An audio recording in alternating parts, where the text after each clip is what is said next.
पिछले 10 सालों में जब बीजेपी ने केंद्र की सत्ता यानी प्रचंड सत्ता चलाई तो बहुत नेता बोल नहीं पा रहे थे।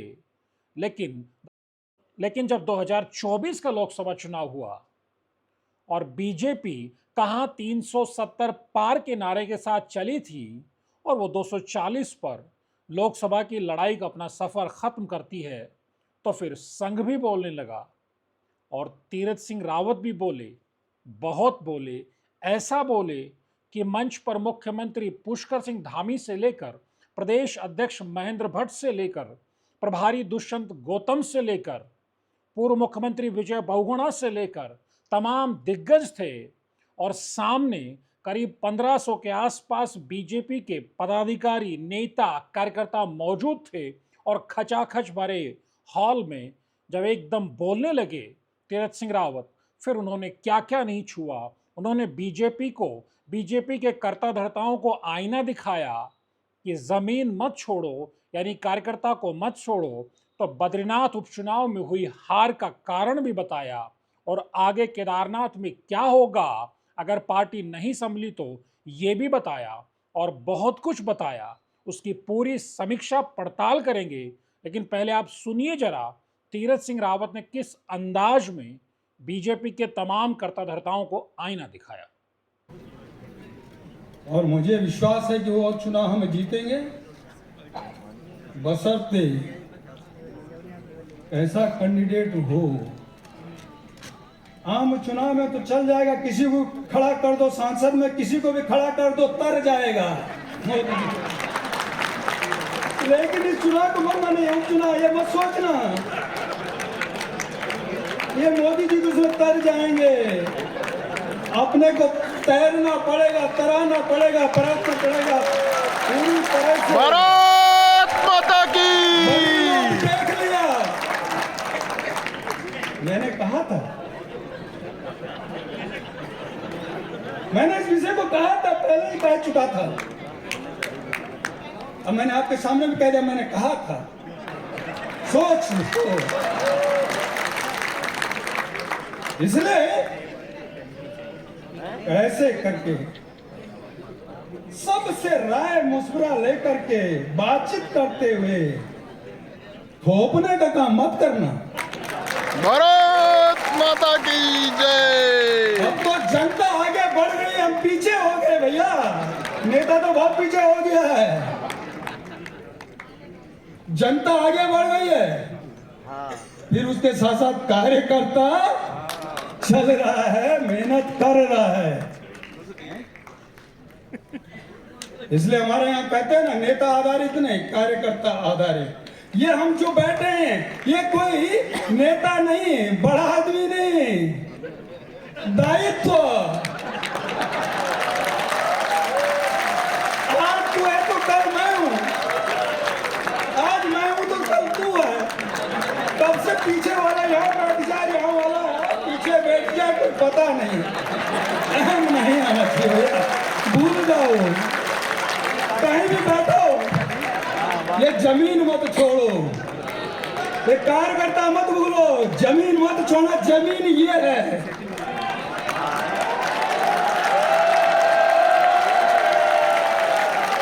सुना आपने किस अंदाज में तीरथ सिंह रावत ने चुन चुनकर वो तीर चलाया बीजेपी के कर्ताधर्ताओं पर, और किस तरह से कार्यकर्ताओं के सामने सुनने वाले, देखने वाले कार्यकर्ताओं, पदाधिकारियों की तालियों की गड़गड़ाहट इस बात की तस्दीक कर रही थी कि जो बीजेपी का असल दर्द है, जो असल दुखती रग है, दरअसल तीरथ सिंह रावत बार बार लगातार उसी पर हाथ रख रहे हैं। क्योंकि हमने देखा कि किस अंदाज में लगातार ये बात कही जानी चाहिए थी, लेकिन कोई नेता कहने की हिम्मत नहीं जुटा रहा था। लेकिन जब मौका मिला तीरथ सिंह रावत को, वही तीरथ सिंह रावत जिनको बमुश्किल 4 महीने मुख्यमंत्री बनाया गया, उसके बाद बड़े बेआबरू होकर तेरे कूचे से हम निकले वाले अंदाज में उनकी छुट्टी हो जाती है और कुर्सी पर पुष्कर सिंह धामी को बिठाया जाता है। और उसके बाद जब मौका आता है 2024 के लोकसभा चुनाव की टिकट बांटने का, तो अनिल बलूनी आ जाते हैं गढ़वाल का टिकट लेकर और तीरथ सिंह रावत को फिर पैदल कर दिया जाता है। ये दर्द उनके भीतर था कि टीस उनके भीतर थी और शायद इससे कहीं ज्यादा, क्योंकि तीरथ सिंह रावत पार्टी के लॉयल सिपाही माने जाते हैं। एबीवीपी से लेकर आरएसएस से लेकर बीजेपी तक, प्रदेश अध्यक्ष, राष्ट्रीय सचिव, मुख्यमंत्री तक, सांसद तक, तीरथ सिंह रावत को पक्का भाजपाई माना जाता है, बीजेपी का सच्चा सिपाही माना जाता है। यही वजह है कि जब उनका विधायकी का टिकट काट के सतपाल महाराज को 2017 में चौबट्टा खाल से टिकट दिया गया, तब भी तीरथ उस दर्द को, उस गम को अपने भीतर ही पी गए थे। फिर पार्टी ने इनाम दिया, उन्हें लोकसभा की लड़ाई में उतारा 2019 में, और फिर मुख्यमंत्री भी बनाया, लेकिन मुख्यमंत्री का पद उनको गंवाना भी पड़ा और 2024 में तो सांसदी भी गंवानी पड़ी। उसके बावजूद वो टस से मस नहीं हुए, पार्टी के खिलाफ एक शब्द नहीं बोला। लेकिन जब पार्टी के यानी अपने घर के भीतर बोलने का मौका आया तो बहुत बोले, और ऐसा बोले कि पूरे देश में वैसा शायद कुछ गिने चुने नेता ही बोल पा रहे हैं। कम से कम बीजेपी के कार्यकर्ता आजकल यही सुनना चाहते हैं। तीरथ सिंह रावत ने बताया कि हम बद्रीनाथ में दरअसल इसलिए हार गए, उन्होंने तो इशारा भी किया था कि ऐसा मत करिए, यानी राजेंद्र भंडारी जैसे दल बदलू को मौका मत दीजिए। अपने पार्टी के कार्यकर्ताओं को इशारा करके कि आप सिर्फ दरी बिछाएंगे, चुनाव तो कांग्रेस और दूसरे दलों से आने वाले लड़ेंगे, जब आप ऐसा करेंगे तो कार्यकर्ता का गुस्से फूट सकता है। और वही बद्रीनाथ में हुआ। तीरथ सिंह रावत ये आगे भी बताते रहे कि हमें केदारनाथ में भी उपचुनाव सिर पर आ गया है, इसलिए संभल कर कंसेंसस बनाकर सबकी राय शुमारी करके वहां कैंडिडेट उतारना चाहिए, वरना बद्रीनाथ होते हुए देर नहीं लगेगी। और उसके बाद कार्यकर्ताओं की गड़गड़ाहट एक तरह से तीरथ के कहे पर मोहर लगा रही थी, और मंच पर मुख्यमंत्री पुष्कर सिंह धामी, महेंद्र भट्ट, विजय बहुगुणा से लेकर तमाम दिग्गज महज मुस्कुरा सकते थे, इससे ज्यादा कुछ नहीं कर सकते थे, क्योंकि तीरथ सिंह रावत अपने खास अंदाज में अपनी पूरी भड़ास निकाल रहे थे। या मानो ये कहा जा रहा हो कि बीजेपी के कार्यकर्ताओं ने चिट्ठियां भर भर के तीरथ सिंह रावत की जेबें भरी हुई थी कि आप एक एक करके पढ़ते रहिए, वो तमाम दर्द बयां करिए। यही वजह है कि जब वो बोल रहे थे तो सामने से तालियों की गड़गड़ाहट हो रही थी, जयकारे लग रहे थे।